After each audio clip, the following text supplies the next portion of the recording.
دوستوں کے ساتھ وہاں پہ شیئر کرنے میں اور باتیں کرنے کے لیے ہم کھڑے ہیں، گھنٹوں اپنی زندگی برباد کریں، جس کے دروازے کے پاس کھڑے ہیں اس کی زندگی اجیرن ہو رہی ہے۔ تو پڑوسیوں کی بڑی عظمت ہے۔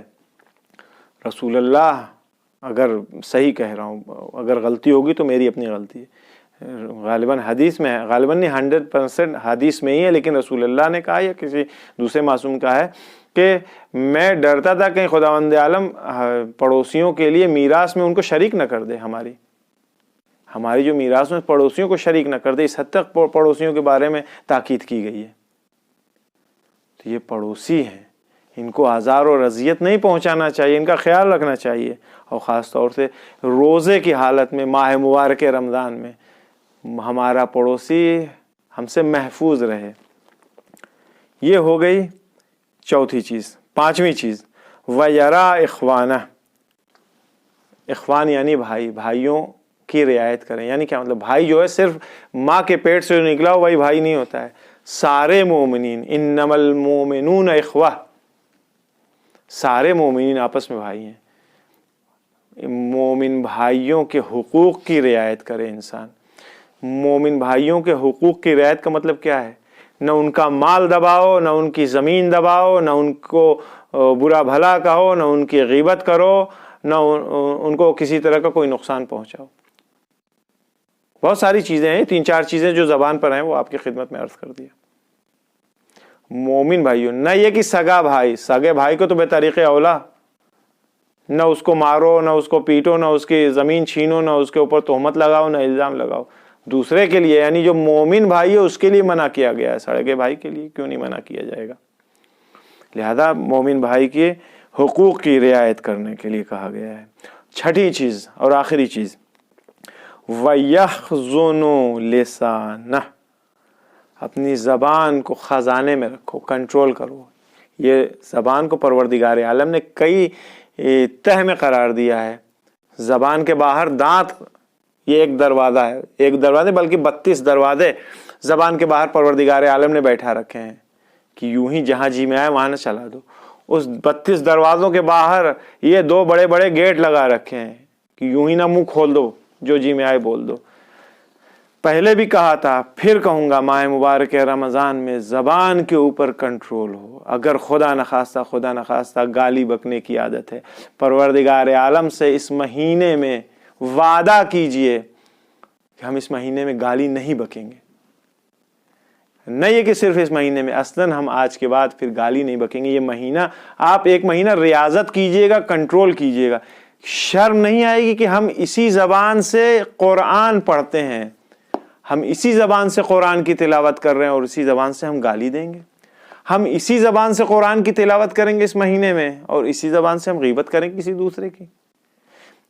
بہت بری بات ہے۔ اگر خدا نخواستہ زبان کے اوپر نازیبا کلمات آتے ہیں تو یہی سوچ کر کے کہ یہ مقدس مہینہ ہے، قرآن مجید کی تلاوت ہم کر رہے ہیں اس مہینے میں، زبان کے اوپر کنٹرول کریں۔ جب زبان کے اوپر کنٹرول کر لیں گے تو انشاءاللہ روزہ بھی ہمارا اپنے کمال کی منزل تک پہنچے گا۔ یہ 6 چیزیں جو بیان کی گئی ہیں، یہ وہ 6 سند ہے، یہ وہ 6 سرٹیفکیٹ ہے کہ جب ہم ان 6 سرٹیفکیٹ کو حاصل کر لیں گے تو اس کے بعد وہ مرحلہ آتا ہے جہاں خداوند عالم پھر ہمیں انعام اور اکرام دے گا، ہمیں جائزہ دے گا، پرائز دے گا۔ وہ پرائز کیا ہے؟ پرائز خداوند عالم کا گناہ کو معاف کرنا ہے۔ غفر اللہ لہ ذنوبہ، خداوند عالم ایسے روزے دار کی ساری گناہوں کو معاف کر دیتا ہے۔ یہ ماہ مبارک رمضان وقت گزرنے میں ٹائم نہیں لگے گا، بارہا کو شاید سال بھر انسان انتظار کرتا ہے کہ فلاں چیز آنے والی ہے، 4 دن گزر گئے، آنکھ بند کر کے کھولیے گا 1 مہینہ ختم ہو جائے گا۔ وقت بہت تیزی سے گزرتا ہے۔ جب تک ہم سوچیں گے کہ ہاں یہ کرنا ہے وہ کرنا ہے، وقت چلا جائے گا۔ دیکھتے دیکھتے رجب گزر گیا، شعبان کا مہینہ چلا گیا، ختم ہو گیا، رمضان مبارک شروع ہو گیا۔ دھیرے دھیرے دن اس کے بھی گزر رہے ہیں، ختم ہو رہے ہیں۔ لہٰذا وقت کو غنیمت سمجھیں۔ آداب میں ہے، رمضان المبارک کے آداب میں یہ ہے کہ جب ماہ مبارک رمضان شروع ہو تو 2 رکعت نماز شکر پڑھے، انسان پروردگار عالم کا شکر ادا کرے کہ تو نے زندگی دی، توفیق دی، سلامتی دی کہ تیری بارگاہ میں ہم حاضر ہیں عبادت کے لیے۔ یہی نہیں، حدیث میں ہے کہ اگر انسان غور سے سنیے گا، چھوٹے چھوٹے نسخوں کے انتظار میں بہت سارے لوگ رہتے ہیں، سن لیجئے، حدیث میں یہ چیزیں موجود ہے کہ اگر انسان افطار اور سحر، افطار شروع کرنے کے پہلے، سحر کھانے کے پہلے سورہ انا انزلنا کی تلاوت کرے، یعنی ان سوروں کی تلاوت، اس سورہ کی تلاوت کر کے افطار اور سحر شروع کرے، تو خداوند متعال سحر سے لے کر کے مغرب تک ایسے شخص کو شہید کا ثواب عطا کرتی ہے۔ یعنی وہ ثواب جو شہداء کو ملتا ہے، وہ ثواب اس روزے دار کو ملے گا جس نے سحر کرنے کے پہلے انا انزلنا پڑھا اور افطار کرنے کے پہلے سورہ انا انزلنا کی تلاوت کیا۔ صدقہ دینا بے انتہا مقبول ہے اس مہینے میں، خاص طور سے افطار کے پہلے۔ اگر انسان افطار کرنے کے پہلے کسی کو ایک روٹی ہی صحیح دے دے، یہ پروردگار عالم کی بارگاہ میں بہت مقبول ہے، اور یہ چیز باعث ہوگی، سبب بنے گی کہ یہی صدقہ جو افطار کے پہلے وہ دے رہا ہے، صدقہ مطلب خالی وہ 10-20 روپے، 2 روپے، 5 روپے، 50 پیسے، 1 روپے کا، 2 روپے کا سکہ نہیں ہے، یعنی کوئی بھی چیز جو ہم سچے دل سے دے رہے ہیں، کسی کو بھی، اپنے سگے بھائی کو دے رہے ہیں، بہن کو دے رہے ہیں، بیٹے کو دے رہے ہیں، بیٹی کو دے رہے ہیں، پڑوسی کو دے رہے ہیں، رشتہ دار کو، کسی کو بھی جو چیز ہم صدق دل سے، ایک روٹی، ایک لقمہ، یا جو کچھ بھی XYZ، خرمہ ہے، جلیبی ہے، کوئی بھی چیز ہم اگر دے رہے ہیں سچے دل سے، تو یہی چیز حجاب بنے گی ہمیں آتش جہنم کے لیے، یعنی ہمیں آتش جہنم میں جانے سے روکے گی یہی چیز۔ پیغمبر اسلام کی سیرت میں ملتا ہے صلی اللہ علیہ وآلہ وسلم کی روایت میں ہے کہ جب ماہ مبارک رمضان آتا تھا تو تغیر لون رسول اللہ صلی اللہ علیہ وآلہ وسلم، پیغمبر اسلام کا رنگ متغیر ہو جاتا تھا، ان کی نماز تعداد زیادہ ہو جاتی تھی، بہت زیادہ نماز پڑھنے لگتے تھے، ان کی دعائیں بہت زیادہ ہو جاتی، بہت زیادہ دعائیں پڑھنے لگتے تھے۔ ہمیں بھی اس مہینے میں اپنے اندر ایک چینجنگ لے آنی ہے، اپنے اندر ایک تحول ایجاد کرنا ہے، اپنے اندر ایک تغیر ایجاد کرنا ہے، متغیر کرنا ہے اپنے آپ کو۔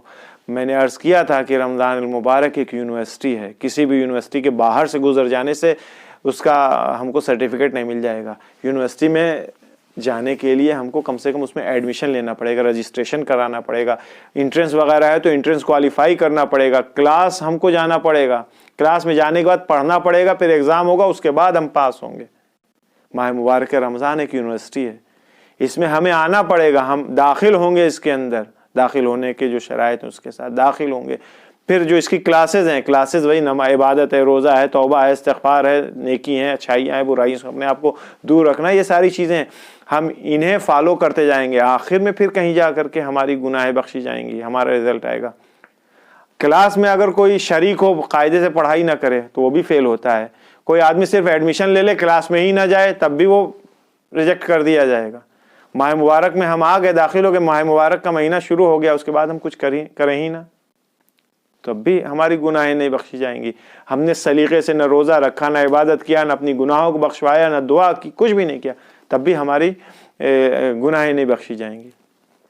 تو یہ مہینہ عظیم مہینہ ہے، اس کے اندر ہمیں اپنی اصلاح کرنی ہے، اپنے خود کو اپنے سنوارنا ہے، خود سازی کرنی ہے۔ اور ایک آخری بات، علماء کی سیرت میں سے بھی ایک بات، علامہ طباطبائی صاحب تفسیر المیزان، دیکھیے جس طرح سے ماہ مبارک رمضان میں دوسری ساری چیزیں ضروری، اسی طرح سے ولایت کا دامن بھی تھامے رکھنا بہت ضروری ہے۔ ایسا ممکن نہیں ہے کہ انسان ولایت کے دامن کو نہ تھامے اور سارے اعمال انجام دے تو قبول جائیں گے، نہیں، ولایت کے بغیر کچھ بھی ممکن نہیں ہے۔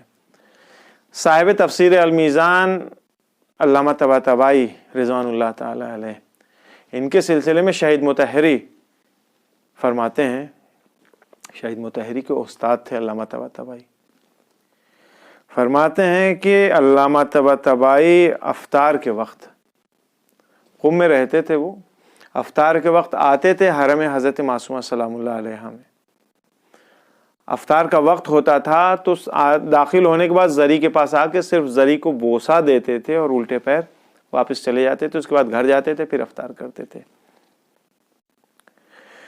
جب گھر پہنچتے تھے پھر وہ افطار کرتے تھے۔ علامہ شہید مطہری فرماتے ہیں کہ علامہ طباطبائی اپنے سارے روزے کو ذریعہ حضرت فاطمہ معصومہ سلام اللہ علیہ کو بوسہ دے کر کے اس سے افطار کیا کرتے تھے۔ یہ اسی ولایت کی نشانی ہے۔